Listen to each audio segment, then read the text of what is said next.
Okay, so today we're going to talk about how to make a bed. Doesn't always have to look absolutely perfect, because let's be real, not every day is like oh, I've got enough time, I'm going to full on make the bed kind of day. But it should look nice, and there's like this part of me that's a touch practical too, so it needs to be like machine washable and super cozy and comfy. So we're going to talk about all of that today. So we're going to start with the perfect set of sheets. My absolute favorite is from Peacock Alley, their Soprano sheet set. It's super soft and supple. The more you wash it, the softer it gets. So I always start there with a really good set of sheets, and then we build our way up. I like to have lots of layers so that, you know, if it's a warm night, you don't have to use like your heavy down comforter, but you've got the option of just a lightweight blanket or a coverlet, and it also gives you lots of texture to the bed, and it keeps it from feeling too flat. You know, you want it to be comfortable and cozy and inviting.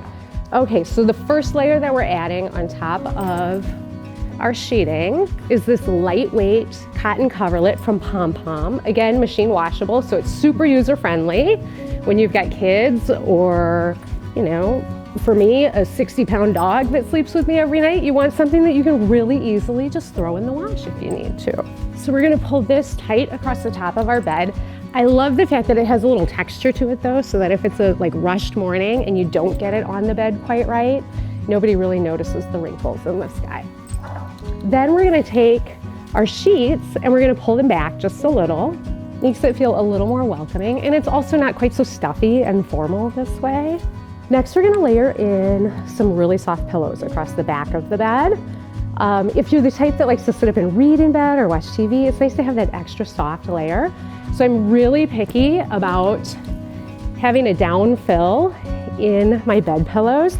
It should be like a 50-50 blend down, so it's not too crunchy from like the feathers. There's a lot of down and like softness to the pillow. Next, I layer in our sleeping pillows.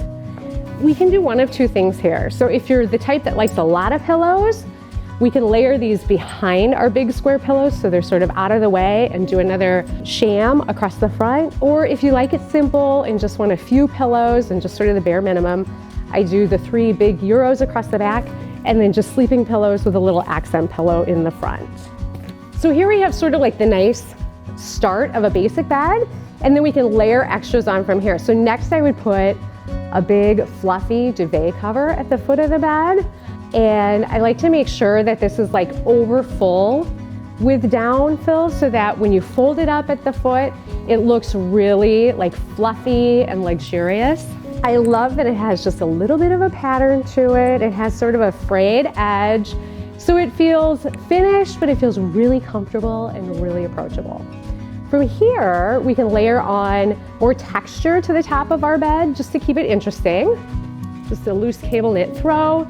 And then for a little pop of color, I take our waffle throw and just sort of toss it at the foot. Again, it keeps the whole thing super casual. If you have a like super rushed morning, you can really throw this on the top of your bed and not have to worry too much about everything looking just perfect and just so, and being all ready to go.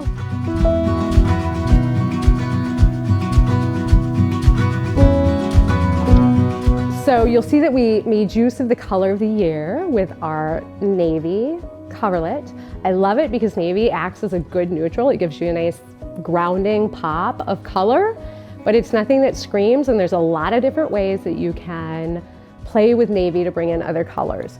The other thing that we can do is switch this up just really slightly from a winter look into more of a spring look by getting rid of our fur pillows across the back and subbing in with these for a little lighter, fresher, welcome to spring sort of look.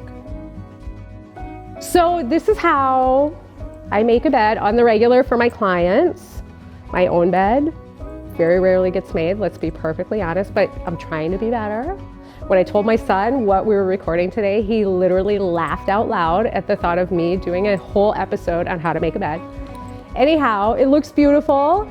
Maybe, you know, fast forward 6 months, we'll do how to make my bed and it'll look just as beautiful as this. In the meantime, if you love any of this, you know where to find us.